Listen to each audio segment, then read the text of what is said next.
hurmatli ustozlar, aziz o'quvchilar va qadrli mehmonlar. Sizlarni axborot kutubxona markazida o'tkazilib, bu inson tafakkurini boyituvchi, qalbini yuksaltiruvchi, uni komillik sari yetaklovchi bebaho boylikdir. Kitob o'qigan insonning dunyoqarashi keng, fikrlashi teran bo'ladi.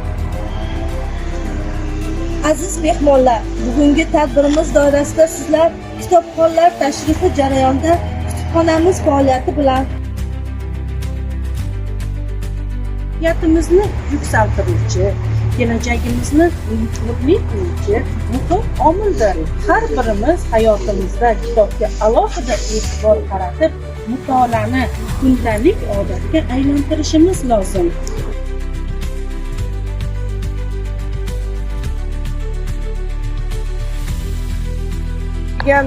Yangi badiiy adabiyotlar haqida ham qo'yib boramiz.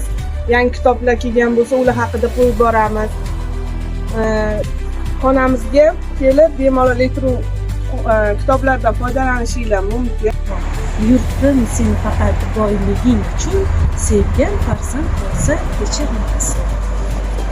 Yana o'zingizga she'r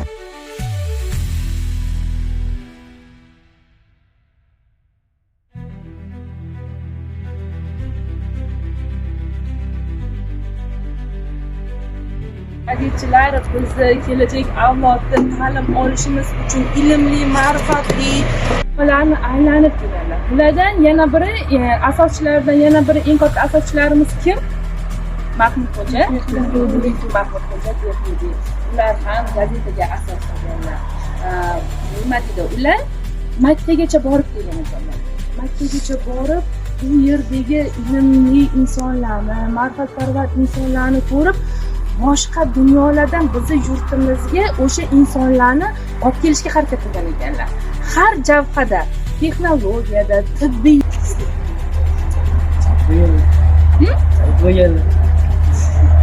boshqa davlatdagi pedagog, biz hozir bitimizda aytadigan bo'lsak, pedagoglarni shu davlatga jamlab, bizda ham ilmiy bo'lishimizga harakat qilishgan. Biz uchun juda ham kurashgan. Oldingi ularni davrida bilamiz, faqatgina o'g'il bolalarga o'qish ruxsat bo'ldi. Ish ko'rish odamlar sifatida yangilik tarafdori degan ma'nolarni bildiradi. To'g'ri. Jadidchilik harakati qaysi asrda paydo bo'lgan?